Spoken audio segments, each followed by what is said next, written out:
Hola amigos, estamos aquí con mi familia.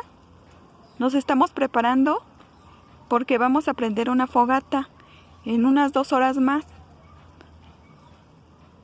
Nos vamos a sentar en esas piedritas y vamos a platicar un ratito.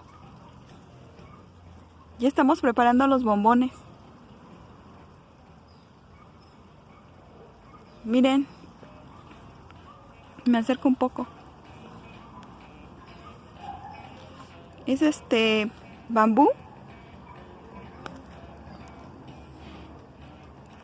y madera de un tronco que había por ahí. Está combinado con varios palitos de madera también. Al ratito se las enseño. Voy a grabar poquito para que ustedes puedan apreciar también cómo se ve ya encendida.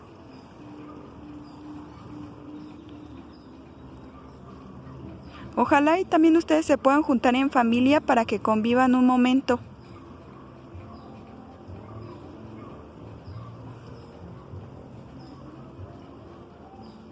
Les envío saludos. Muchas gracias por escribirme. Hasta pronto.